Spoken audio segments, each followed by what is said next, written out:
안녕하세요. 저는 30대 후반 부동산 경매업계의 새내기입니다. 제 부모님께서는 검수와 절약을 매우 중요하게 생각하시고 제가 어릴 적부터 경제 개념을 가르쳐 주셨습니다.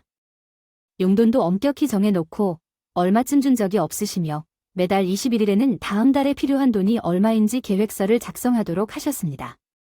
이해하기 어려운 항목이 있다면 충분한 토론을 통해 다음 달의 용돈을 정해왔습니다. 예상치 못한 지출로 용돈이 부족할 때는 집안일을 수행하여 정비하고 그 후 집안일을 도와야 했었습니다. 정당하게 필요한 돈을 받을 수 있게 도와주셨어요. 실은 이런 이야기를 하면 어릴 때 친구들은 잘 이해를 못했어요. 야, 너네 아빠 사업하시잖아. 사장님이면 돈도 많은데 딸한테 너무 깐깐하신 거 아니야? 아빠 사업이지. 나한테 당연한 건 아니니까? 헐, 구름아, 너는 부당하다고 생각 안 해? 엄마 아빠가 나한테 용돈을 주는 것이 당연한 거라고도 생각 안 하는데. 얼씨구. 그래, 너 그렇게 대단한 경제관념을 챙기고 가지고 있어? 20년쯤 뒤에 청년재벌로 유명해지면 나는 나중에 인터뷰를 해줄게. 친구 말처럼 아빠는 작은 사업체를 하나 운영하고 있었는데 꾸준히 번창했기 때문에 우리 집은 부족함 없이 아니라 부자 소리를 들을 정도로 돈이 많았었던 것 같아요. 마당이 넓은 3층 주택의 운전기사와 집안일을 도와주는 이모들도 항상 몇 분 보는 정도는 됐었죠. 어릴 적에는 집이 산 꼭대기에 있어서 왜 우리는 산 동네에 사느냐고 부모님께 투덜거린 적도 있었는데요. 나중에야 거기가 부자들이 사는 동네라는 것도 알았을 정도로 부모님은 우리가 일반적으로 상상하는 부자의 삶을 살지 않으셨던 것 같아요. 오히려 어느 순간부터는 제가 부모님의 재산을 물려받은 것이 당연하지 않다는 것까지 알려주셨죠. 어느 날 부모님과 함께 뉴스를 보는데 돌아가신 부모님의 재산 상속 문제가 있었던 것 같아요. 형제간의 살인사건이 발생한 기사를 보면서 나는 그렇게 말했어. 내가 외동딸이니 나중에 상속 문제로 골머리를 썩일 일은 없겠지. 그렇지, 너 그런 일은 결코 일어나지 않을 테니까. 왜냐하면 아빠는 너에게 재산을 물려줄 생각이 없을 테니까. 이게 지금 왜 이야기를 하는 거야, 엄마? 혹시 나도 몰랐던 가족의 비밀이 있는 거야? 아빠가 어디에 숨겨놓은 동생 같은 거? 아니야. 얘는 너희 아빠가 그럴 사람이 아닐 테니까. 아빠는 세상을 등진 후 자신이 가진 재산을 모두 사회에 기부할 거야. 그럼 나는 아빠? 딸은 손가락 빨고 살 수 있겠지? 이렇게 생각하지 말고 내가 열심히 돈을 벌어 산다면 충분할 텐데 왜 손가락 빨 생각을 하는 거야? 그렇게 되는 건가요? 알겠습니다. 제 부모님은 절약하고 알뜰한 삶을 살아서 저도 항상 그렇게 해왔습니다. 남편과 결혼을 결심한 이유도 비슷했어요. 남편은 연봉이 꽤 높고 직급도 괜찮았지만 흔한 차 한 대도 없이 대중교통을 이용해서 출퇴근을 했어요. 남편을 만나기 직전에 잠깐 만났던 남자는 한 달에 400만 원 정도 월급을 받는데 그때도 비싼 외제차를 할부로 사고 비싼 오피스텔 월세까지 냈거든요. 월급의 절반을 할부금으로 나머지 절반을 월세로 내고 100만 원 정도로 한 달을 살면서도 자신은 알뜰하다고 생각했대요. 그 사람은 나였어요. 저는 그것이 알뜰함이 아니라 허술하다고 생각했고 얼마나 설명해줘도 이런 후자가 도대체 내 수준이라고 생각하면서 사회생활을 하는 사람이라면 차 정도는 타야 하고 강남 오피스텔 정도는 살아야죠. 그렇게 하지 않으면 다른 사람들이 우습게 보게 될 거라고 그렇게 얘기했었죠. 그것이 바로 허세라고 이해하고 있었는데 지금은 알 방법이 없어요. 어쨌든 남편과 만나기 시작하던 때 제가 물었던 적이 있어요. 윤수 씨는 왜 차가 없어요? 문득 정수 씨는 남자가 어떤 차를 타는지, 아파트는 몇 평인지 등을 따지는 여자라고 생각했어요. 하지만 그렇게 생각한 게 아니에요. 진짜 궁금해서 그랬던 겁니다. 농담이었어요. 농담일 뿐이에요. 나 차가 없다고 그래서 왜 이러는 거예요? BMW 그래 근데 왜 안 살고 다니지? 기름값을 아끼려고 아니요. 비버스 메트로 워킹. 이 세 가지를 가지고 다니면 훌륭하지 않을까? 그래. 또 뭐라고? 출퇴근이 불편하지 않아? 노노 출퇴근 시간에 차가 막히는 것 대신 대중교통이 훨씬 나아. 그리고 내가 차를 사는 돈을 빨리 모아서 너랑 결혼해야지. 으이구 이런 어른 얘기. 이건 하나의 예일 뿐이지만 남편이 경제적인 측면에서 저와 비슷한 가치관을 가진 것 같아서 결혼해도 되겠다는 결심을 굳힐 수 있었습니다. 하지만 결혼 준비를 시작하자마자 저도 말로만 듣던 시부모님의 벽에 부딪혔네요. 솔직히 남편과 제 사이에는 아무런 문제가 없었어요. 우리 결혼에 대해서는 이미 합의가 다 끝난 상태였거든요. 저는 이미 수년 전에 분양받은 아파트가 있는데 제가 어렸을 때부터 부모님은 청약통장을 만들 수 있는 나이가 되자마자 주택 청약적금을 가입하게 했거든요. 그것으로 그 당시 3억 조금 안 되는 아파트를 분양받아 전세를 주고 있었죠. 몇 년이 지나서 그 아파트의 현재 시세는 8억 원이 조금 넘었고 남편이 그때까지 모은 돈은 1억 5천만 원 정도라 아파트를 팔고 그 돈과 남편이 모은 돈을 합쳐 공동명의로 된 신혼집을 짓기로 결정했습니다. 새 신혼집도 그리 비싼 곳은 아니었기 때문에 남은 돈으로 필요한 가전제품들을 구입하고 결혼식 비용까지 커버할 수 있을 정도였습니다. 부모님의 도움은 서로 받지 않기로 했고 예단과 예물, 허례허식에 대해서도 둘 다 동의했으며 각자 부모님의 동의를 얻기로 했습니다. 그러나 어느 날 시어머니가 전화를 해서 너 언제 시간 되면 잠시 들러봐. 왜냐하면 왜요, 어머님. 예단 리스트 작성해 놓았어. 받아가야 준비하지 않을래? 아니, 근데 어머님, 예단은 생략하기로 했어. 윤수 씨랑 얘기했는데 혹시 못 들으셨어요?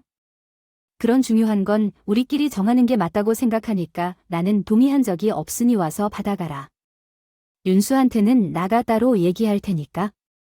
그래서 자기 아들한테는 말하지 말아달라는 걸 보니 아무래도 뭔가 있다고 생각되어서 전화로 얘기하기보다 직접 얼굴 보고 말씀드리려고 그날 저녁에 바로 찾아뵈불게. 간단명료하게. 솔직히 말하자면 이미 이야기는 끝났는데 예단을 꼭 해야 할까요? 너는 지금 집값 좀 보태주었다고 말하는 것 같은데 내가 다 들었어. 내가 그 집을 분양받을 때 돈이 3억도 안 됐다고 하더라. 그러나 윤수가 신혼집에 1억 5천을 보태줬다고 하니 반반으로 해야 하는 게 아니냐? 윤수가 더 많이 썼거나 비슷하다 해도. 아니야. 그런데 이런 논리가 모순스러워 보이긴 하지만 맞아. 어떤 면에서는 그렇게 생각할 수도 있을 거라고 이해해요. 제 돈으로 하는 가전제품과 신혼여행, 결혼식 비용 등은요. 그런 말하지 않았어요. 어쨌든 집값이 오른 것은 제 노력과는 관련이 없고 불로소득과 마찬가지입니다. 내 말을 이해했다면 이걸 받으세요. 내가 괜히 너의 머리를 까발려서 필요한 것들을 일일이 전화해 받아 놓은 거야? 어디서 한번 보겠습니다. 천연 밍크라 어머님, 이건 70만 원짜리인데 아세요? 그게 뭐예요? 일단 계속 보겠습니다. 롤렉스 시계부터 순금돼지, 악어백 하와이 패키지 여행 티켓까지. 오무님, 이거 진짜예요? 일륜지대사 앞에서 너랑 장난치게 생겼니?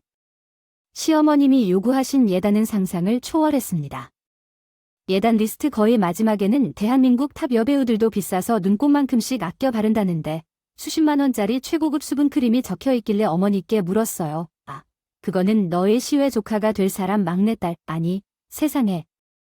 시어머니의 조카의 막내딸이면 대체 저와 촌수가 어떻게 되는 겁니까? 지금 생각해도 도무지 감이 오지 않아요. 길에서 만나면 얼굴도 모를 만한 사람한테 수십만 원짜리 예단이라니요. 대략적으로 계산해봐도 예치금으로 충분히 해결할 수 있을 것으로 보입니다. 결단력이 강한 편이신 것 같군요. 더구나 마지막 줄에는 아주 굵은 글씨로 밑줄을 긋고 이렇게 적혀 있었습니다. 현금 예치금은 3천만 원 정도. 이거 왜곡은 남편과 상의할 필요도 없이 바로 말씀드려야 했어요. 그 자리에서 결론을 내려야만 했습니다. 어머니, 원하신다면 도와드릴 사항은 무엇이든지 상관없지만 왜 꼭 이 정도까지 해야 하는지 궁금할 때가 있어서 여쭤볼까요? 그래서 잘 생각했어요. 항상 돈에 대해 잘 아시는 것 같은데 그렇게까지 해야 하는 이유를 설명해 주셔도 괜찮을까요? 어머님, 면세로 드리려고 결혼하는 게 아니에요. 그래서 못하겠다는 거야, 지금? 그냥 어머님께 길들이시려고 하시는 건지 궁금해서 그래요. 제 질문에도 어머님은 굽히지 않고 작은 집 처음부터 하는 지난번 예물로 벤치에 왔었어요. 15세째 며느리는 시어머님께 수천만 원짜리 시계를 가져갔다. 끝없이 의심하시길래 저도 그 자리에서 예물 리스트를 쭉 적었습니다. 어머님이 진심이라면 해야 할 게 좀 있죠. 그리고 그 대신 저도 예물을 포기할 수 없어요. 그래야겠죠. 어디서 뭐를 해주면 되는데요. 끝까지 당당한 시어머니 앞에 예의 바른 선물 리스트를 제시했어요. 다이아몬드, 진주, 금, 루비, 사파이어, 요정 세트 등의 브랜드는 제가 후에 따로 적어드릴 거예요. 아무렇게나 선택하시면 안 돼요. 특히 다이아몬드는 0.2캐럿 같이 대충 넘어가려고 하지 마세요.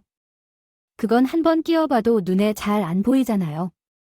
어머니가 해주시는 것이니까 키가 크게 나타나는 걸 좋아하실 거예요. 팔아도 돈이 잘 나오지 않을 거예요. 또한 제 취향도 조금 알아주시면 좋아요. 10kg이면 좋겠지만 그게 조금 많다 싶으면 아무리 작아도 5캐럿은 해주셔야 해요. 예단 준비물에 맞춰보려면 가격도 그렇다고요. 이걸 다 해달라고 어떻게 할까요? 이대로 해주시면 저도 어머님이 주신 대로 준비할게요. 됐다. 기분 상할 대로 다 상했는데 하긴 뭐래. 끝까지 자기가 생각 잘못했다는 소리는 안 하시고 저 때문에 맘 상해서 안 하겠다고 하시더군요. 그 정도쯤이야 어머님 자존심으로 그냥 귀엽게 넘어가 주기로 했죠. 그렇게 예단 문제는 일단락됐지만 그 이후로도 내내 궁금증은 가시질 않았어요. 결혼해서 살아보니 시아버님은 저희 부모님 못지않게 검소한 분이시더라고요. 제가 지금까지 봐온 남편도 시아버님의 성격을 많이 닮았고요. 그런데 가끔씩만 시댁에 가봐도 시어머님은 전혀 달랐어요. 냉장고 안에는 먹는 음식보다 버리는 음식이 더 많이 들어있었어요.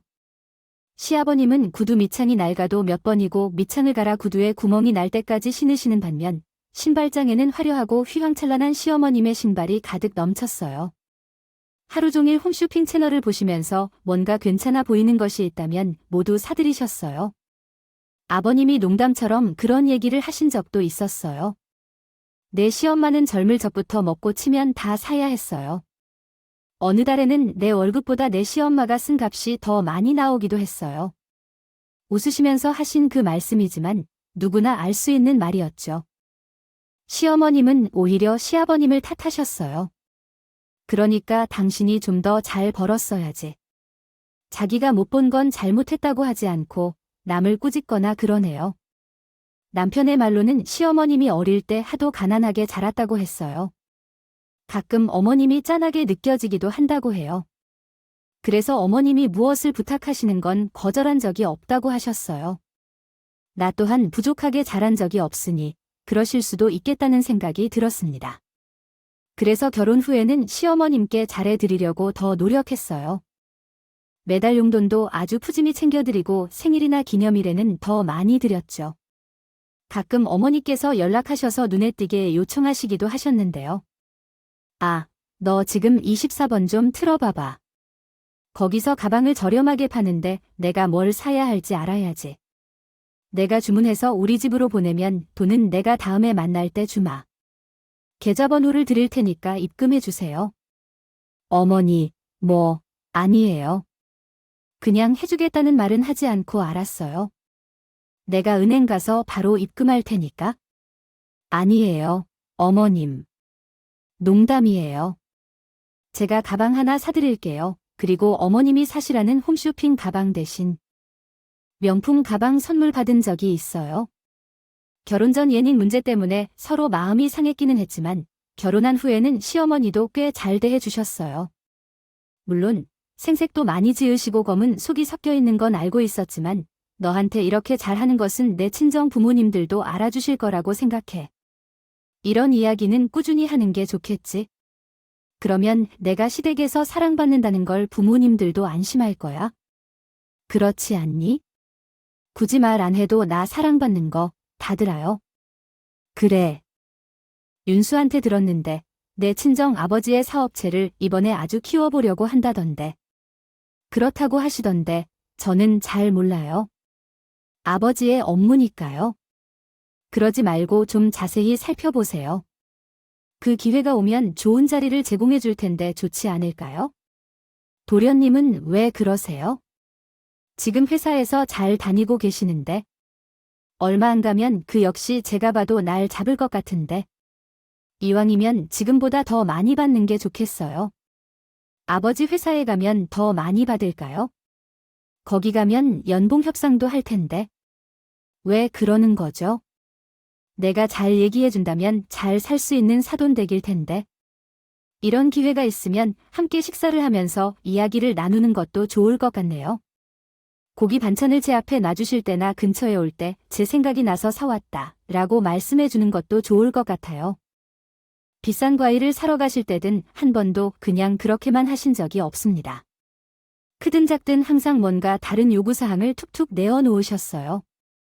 제 선에서 할 수 있는 건 다 해드렸어요. 이번에는 시동생 자리 하나 해달라고요나 그런 너무 무리한 요구가 아니라면 그게 어머님과 저 사이의 평화를 유지하는 비결이라고 생각했어요. 그러나 어느 날 평화가 깨지는 일이 일어났습니다. 아빠가 사업을 확장하기 위해 지방의 다른 회사를 인수하는 일 때문에 밤늦게까지 사람들을 만나고 돌아오던 길에 갑자기 교통사고를 당하셨습니다. 엄마에게 연락을 받고 저는 바로 병원으로 달려갔어요. 아빠는 그동안 중환자실로 옮겼다고 했어. 엄마 나왔어. 여기서 계속 이렇게 있었던 거야? 재은아, 아빠가 깨지 않는다고 해. 서로 다 못 일어나면 어떡해. 괜찮아. 괜찮아질 거야. 우리 걱정 마, 엄마. 응, 맞아. 맞아야 해. 도대체 뭔 일이 일어났길래? 차를 타고 오시다가 급한 연락 때문에 전화를 받으신 참에 아빠가 잠시길에 차를 세우고 차 밖에서 전화를 받는 중이었어. 그러다가 옆을 지나가던 차가 아빠에게 부딪혔어. 뺑소니를 당했어요. 가로등도 많이 없는 외곽도로인데 시간이 너무 늦고 심지어 CCTV도 없어서 목격자도 없었습니다. 아마 오랫동안 길에 쓰러져 계셨는데 한참 뒤에야 지나가던 다른 차가 발견하고 신고를 했다고 하더라고요. 의사 말에 의하면 사고 직후에 병원에 왔다 해도 이렇게까지 심각한 상황이 안 됐을 거라는데 피를 너무 많이 흘리셨다고 합니다. 뺑소니 운전자를 찾을 생각도 없었고 저주할 여유도 없었습니다. 게다가 아빠 차의 블랙박스도 고장나서 범인을 잡을 가능성이 제로에 가깝다는 경찰의 말이 아니었어도 우선 아빠가 빨리 의식을 찾아야 한다는 생각이 더 중요합니다. 중요하다고 생각했기 때문이었어요. 그날부터 매일매일 병원과 집을 오가며 엄마와 아빠 곁을 지켜야 했습니다. 한 달 정도 동안 무슨 정신으로 다니는지 모를 만큼 혼이 쏙 빠진 채로 다니고 있었는데 어느 날 시어머님이 잠깐 보자고 하셨죠. 그러자 제가 너무 정신이 없어서 아빠의 상태를 제대로 말씀드리지 않은 것 같아 궁금하신가 봐 하고 병원에 가기 전에 잠깐 들렀죠. 하지만 시어머니의 첫마디가 제가 예상했던 것과 달라서 너무 달랐어요. 자, 너 시동생 결혼 날짜가 한참 전에 잡혀 있는데 너는 형수가 되어 왜 아무런 말도 없니? 네, 안 해. 아빠 때문에 정신이 없어서요. 그래요. 뭐, 그럴 수 있죠. 지금이라도 하면 되지 뭘 하라는 말씀이세요? 설마나 시동생이 결혼하면 아무것도 안 할 생각이야? 글쎄요. 도련님이랑 얘기를 좀 해볼까 해요. 뭐 필요하신 게 있나 제가 물어볼게요. 됐다. 걔가 너한테 얘기하겠니? 그럼 어떻게 해야 할까요? 요즘 집값이 워낙 비싸야 말이지. 근데 내가 그렇게 염치 없는 사람은 아니잖아. 집까지 해주는 말은 안 한다. 그래도 애들 차 한 대는 뽑아줘야 되지 않겠어요? 아빠는 좀 어떠신가요? 안부 한 번을 안. 문법 수정을 했다고 하기엔 원본 텍스트가 문맥을 이해하기 어려우므로 전문의 지식이 필요합니다. 새로운 문장을 제안해 드릴까요? 저희 결혼할 때 도련님이 뭐 해줬는지 아시죠? 에어프라이어였나 그거였죠. 네, 인터넷 최저가로 샀다고 자랑했던 거 기억나죠? 정확한 금액도 말씀드릴게요. 아니, 그때는 걔가 취직도 하기 전이었고 하니까 제가 4만 원짜리 결혼 선물을 받았다고 해서 그걸로 트집 잡지 않고 그런 사람도 아니었고 오히려 도련님이 시간을 내서 그렇게 찾아 사주신 거에 감사드렸다고 신혼여행 다녀오면서 도련님께 갖고 싶다던 카메라 100만 원 넘는 것을 사서 드렸죠. 그것도 기억하시죠? 그래. 걔가 그거 아주 좋아하더라. 나는 내 친정 아버지 때문에 정신도 결혼 선물을 생각할 시간이 없어서 도와주려고 하는 거예요. 왜 이렇게까지 나오냐면 도움이 필요하다고요. 그냥 의논으로 처리해요. 아, 의논하려고 하는 거예요. 네, 그럼 어머니의 의견을 잘 듣겠습니다.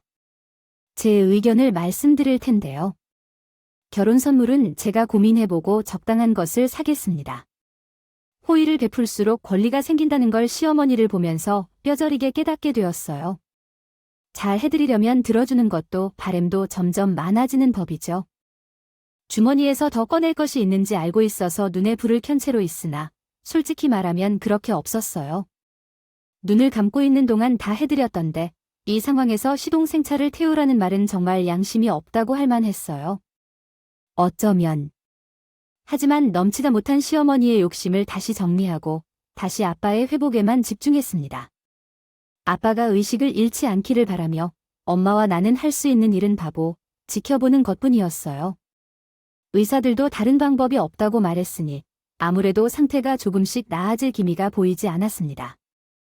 한 달 후에 결국 의식을 되찾지 못한 채로 세상을 떠나신 시동생의 아버지는 결혼식이 코앞에 다가오는 상황에서 있었습니다.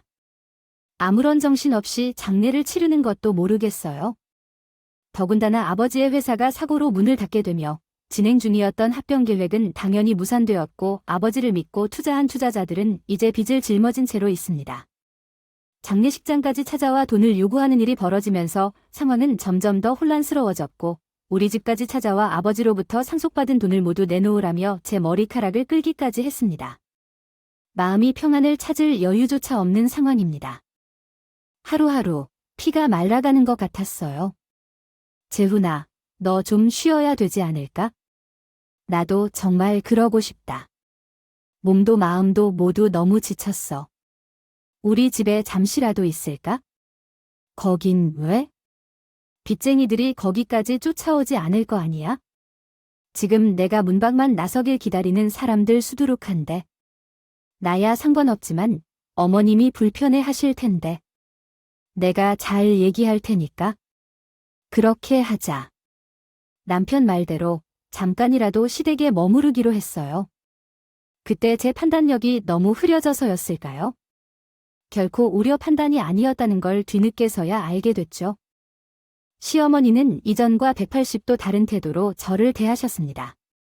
윤수 말을 들어보니 너는 상속을 포기했다면서 내가 아빠의 빚을 다 또 내야 되니까 저도 어쩔 수 없는 선택이었어요. 그래도 부자는 망해도 3대에게 간다지 않니? 너희 아빠가 어디 뒷구멍에 숨겨둔 재산이 좀 있지. 어머님은 지금 상황에서 그게 궁금하시냐는 말에 좀 대답해 주세요. 너는 왜 그렇게 심이 말끔하냐고 따박따박 따지기 시작했어요. 순간 어머님의 얼굴이 독사처럼 보였어요. 제가 상속받을 유산이 한 푼도 없다는 것을 알고 나서는 아예 대놓고 저를 무시하셨나요? 네, 지난달부터 용돈이 줄어들었어. 그동안 저가 충분히 넉넉하게 주었잖아요. 지금 우리 집 상황도 고려해 주세요.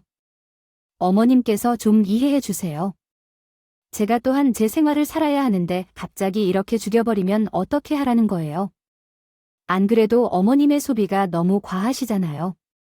기회를 이용해 좀 줄여보세요. 뭐예요? 어디서 이런 꾸중을 받아? 꾸중은 아양 없는 건데 너희 집을 좀 살 때에 그 말을 했다면 지금 이렇게 우는 게 아닌데? 우리 집이 그렇게 되었다고 지금 이런 식으로 하시는 건가요? 저는 그동안 충분히 했습니다. 어머님, 이번에 내가 받은 것들은 어떠세요? 다른 집 며느리들은 이렇게 하지 않아요. 만약 계속해서 못하실 거면 처음부터 하지 말든가요? 네, 그러시다니까요.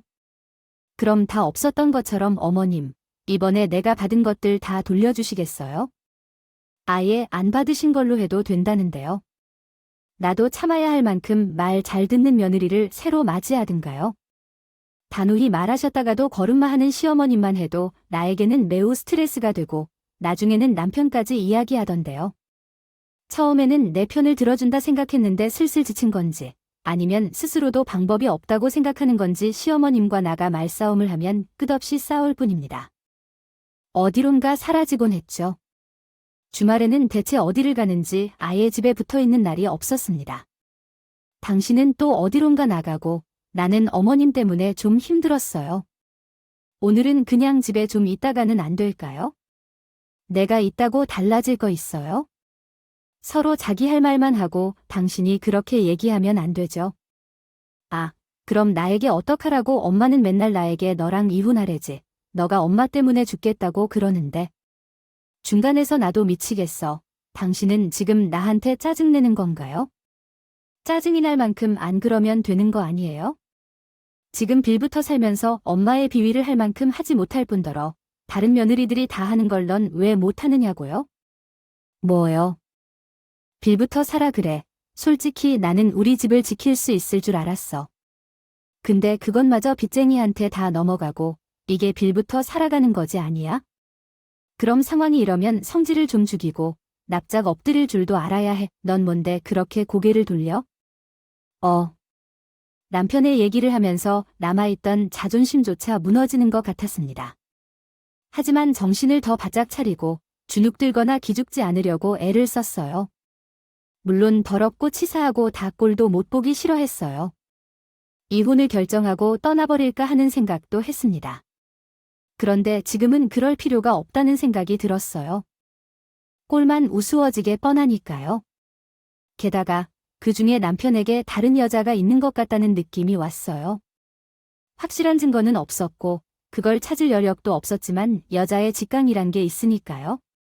무작정 덤벼설 수 있으니 괜히 저만 손해일 수 있으니 일단은 확실한 증거를 찾을 때까지 두고 보자는 심정이었죠. 이래저래 마음의 상처만 깊어지고 시간이 흘러 시동생의 결혼식 날이 다가왔습니다. 그런데 결혼식 날 아침에 일어나 보니 집에 아무도 없더군요. 이건 무슨 상황인지 황당하기 짝이 없었지만 저는 또 바로 이성을 되찾았습니다. 물어보나 마나 저를 투명인간으로 여기고 있었던 것 같습니다. 취급하는 것이 너무 뻔했지만 그래도 일단 남편에게 전화를 걸었어요. 안 보셨더군요. 문득 예전에 제가 청담동 샵에 예약을 했다는 걸 생각해냈어요. 예약하기 어려운 곳이라 시동생 결혼 날짜가 잡히자마자 곧바로 원장님께 전화해서 예약해둔 거예요. 아버지 사고 나신 지도 한참 지났었는데 깜빡하고 있었네요. 혹시나 해서 전화를 드렸더니 어머, 어떻게 된 거예요? 오랜만이시네요. 잘 지내시죠? 원장님이라고 했어요. 그런데 혹시 제 남편과 어머님이 오늘 거기 다녀간 거예요? 아니요, 그런 건 아니에요. 제 뜻은 오늘 결혼식에 가시려고 아침 일찍 오셔서 다들 머리 식혀놓고 가셨는데 도착을 못했다고요. 글쎄, 어떤 일이 있었는지 알고 있는데요. 아침에 조금 바빴거든요. 엄마께서 까먹었을까봐 혹시 연락드리려고 했는데 이미 다녀왔다고 하셔서 다행이에요. 근데 이런 얘기를 드려도 될지 모르겠는데요. 원장님이 말씀해 주신 대로 저는 뒷목을 잡고 쓰러질 뻔했습니다. 하지만 다시 정신을 차리고 혼자서 메이크업을 끝내고 한복도 곱게 차려입고 식장으로 갔습니다. 식장에 들어서자마자 눈에 띈 것은 시어머니와 남편이었어요.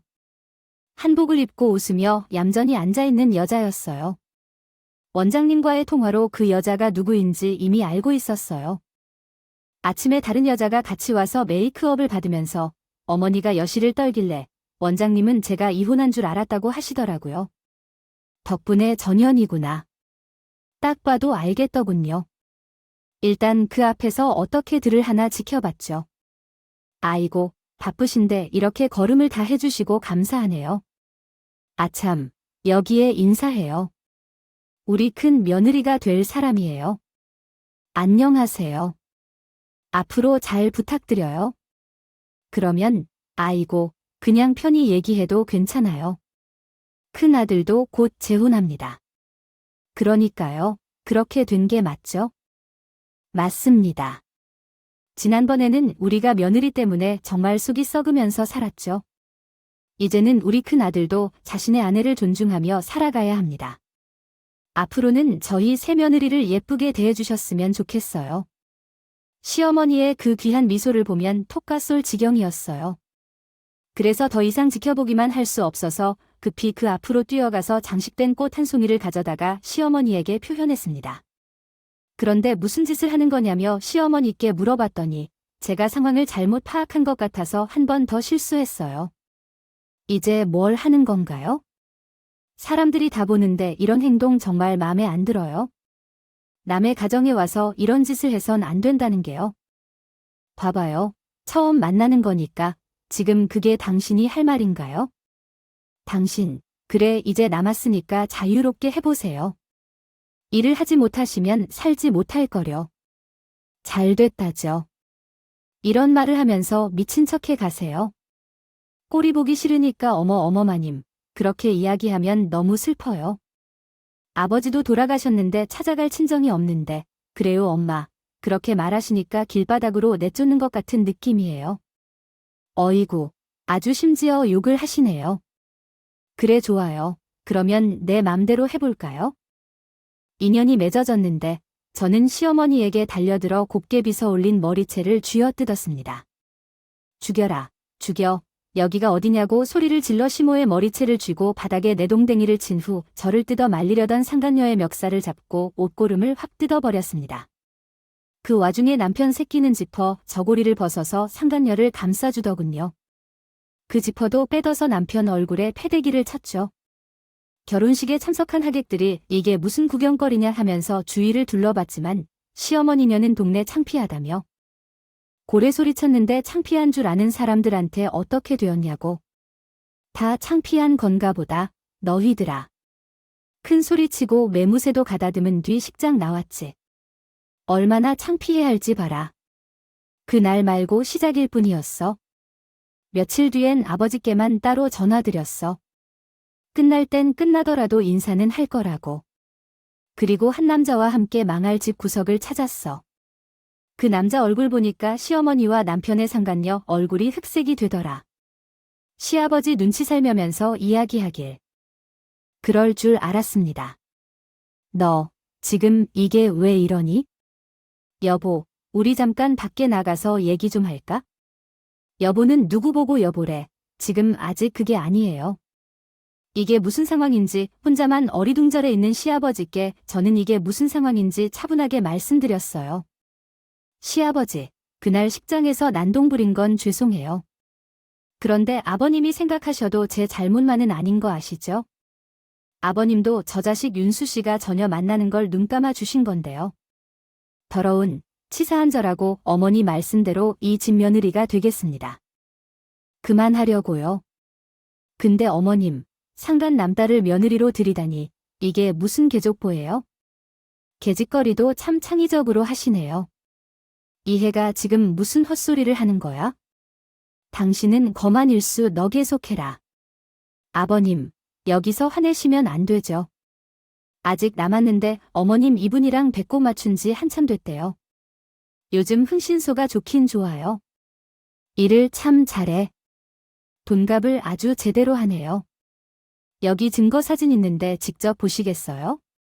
희야, 그거 치워. 당장 치우지 마세요. 어디서 계셨어요? 시아버님이 시어머님께 한 주먹을 날리는 걸 보고 나서 이제 이 재난은 끝났다 생각했습니다. 집안은 역시 완전히 뒤집혔죠. 시아버님은 일반적으로 조용하시지만 화를 내면 화가 나는 성격이에요. 아버님은 유도를 취미로 즐기시는 분이셨죠. 어머님이 손을 좀 보려다가 시어머님에게 패대기를 맞은 사건을 통해 보릿자루처럼 멍하니 서 있는 상간남의 딸이자 남편 새끼에게 다중으로 상처를 입었고 남편 새끼는 그것을 받아들이려다가 테이블에 부딪혀 머리를 다쳤습니다. 와, 도대체 이게 무슨 상황인가요? 아버지께서는 시원찮아하시고 저는 옆에서 그 속 시원한 광경을 지켜보다가 흥신소통에 관해서 어머니의 바람피운 자료들과 제 이혼 서류까지를 테이블 위에 곱게 챙겨놓고 그 집 구석에서 나왔습니다. 뒷일은 아버지가 알아서 처리하실 테니까요. 그리고 저는 친정 엄마께 가서 도대체 이 집 구석에서 언제쯤 연락이 오려나 하고 기다리고 있었어요. 하지만 일주일도 안 되어서 남편 새끼가 갑자기 만나자고 연락을 해왔군요. 꼴도 보기 싫었지만 이 집 구석에서 망친 얘기나 좀 들어볼까 하고 밖으로 나갔습니다. 혼자서 그 꼴을 상대하기는 무섭더군요. 시댁에는 시아버지와 시어머니가 함께 앉아 계신 상황이었는데 시아버지는 내동댕이를 쳐서 갈비뼈가 다쳤는지 가슴에 붕대를 덕지덕지 감고 계셨습니다. 이 모습이 아주 우스웠습니다. 남편은 테이블에 부딪혀 머리만 깨졌다고 생각했는데 발가락 2개가 부러졌다고 하여 깁스와 목발을 차고 나왔다고 합니다. 어디서부터 이 사태를 몰랐는지 궁금한 것이며 이런 상황에서 나는 언제부터 알고 있었는지 진심으로 궁금해 한심한 인간아. 너는 자존심을 마음대로 부리기 힘든 것 아닌가? 결혼을 하겠다는 지혜미의 바람이 얽힌 남자를 만나고 싶은데 애가 다 까발린 상태에서도 이사다리를 타고 도망쳐야만 했는데 여적지 큰 소리야. 너 때문에 장인어른도 병원에 입원했어.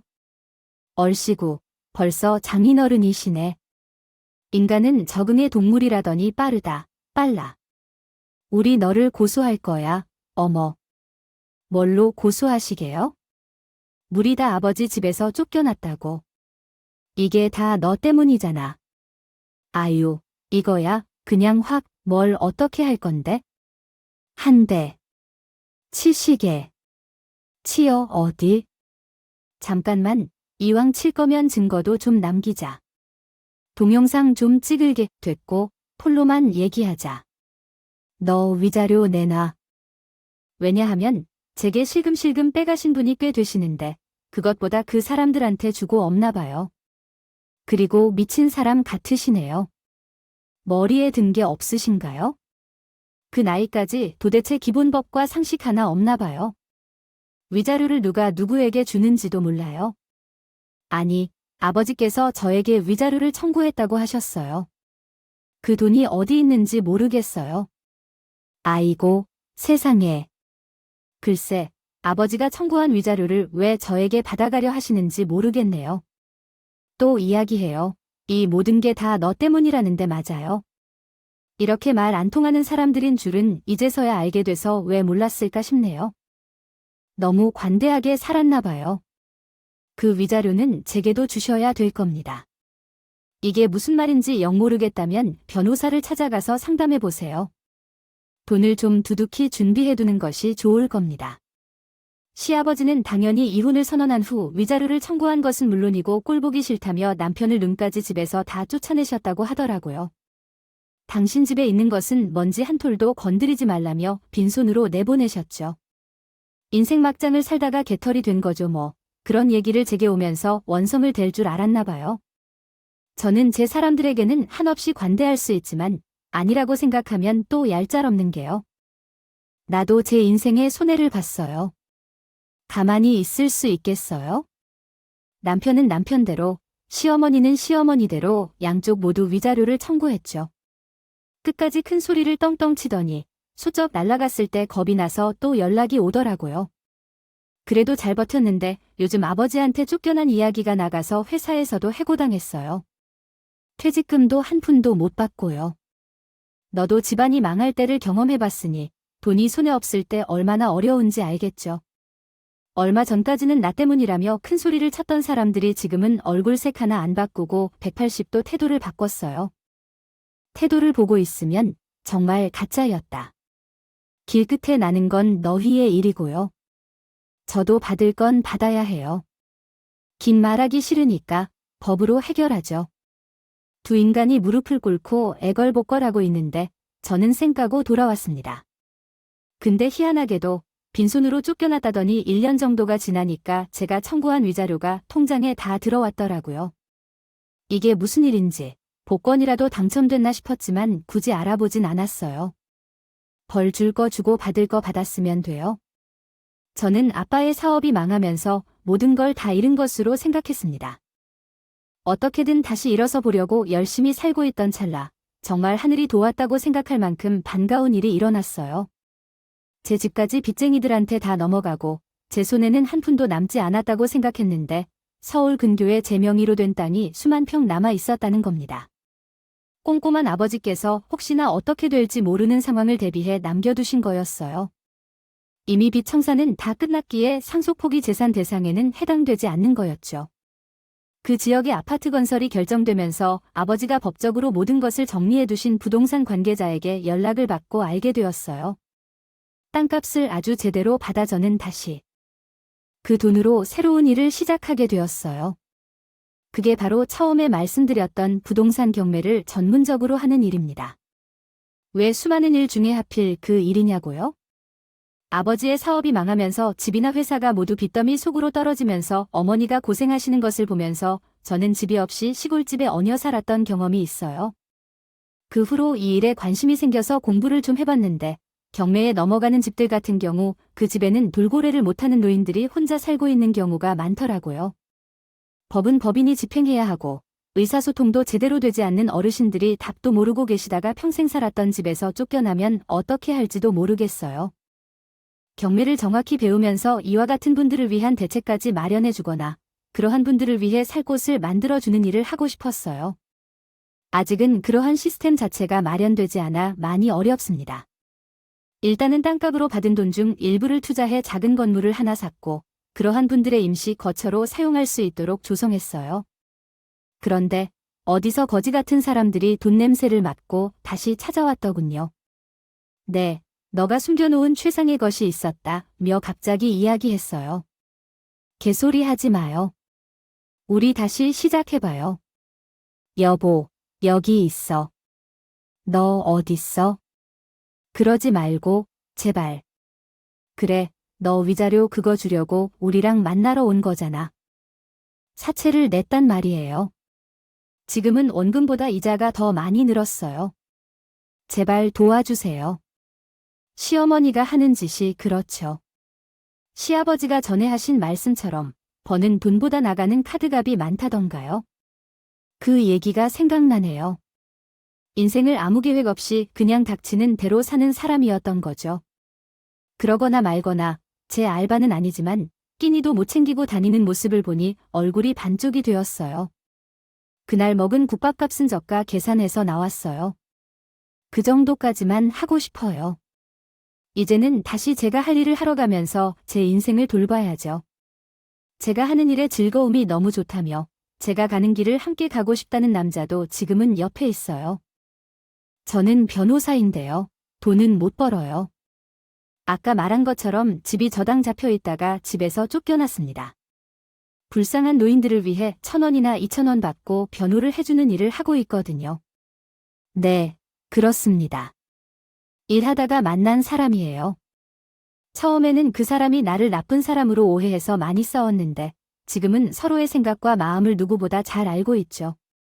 저도 현재 가진 것만 믿지 않고 더 열심히 배우며 좋은 경매인이 될 것입니다. 계속 이렇게 행복하게 살 거예요.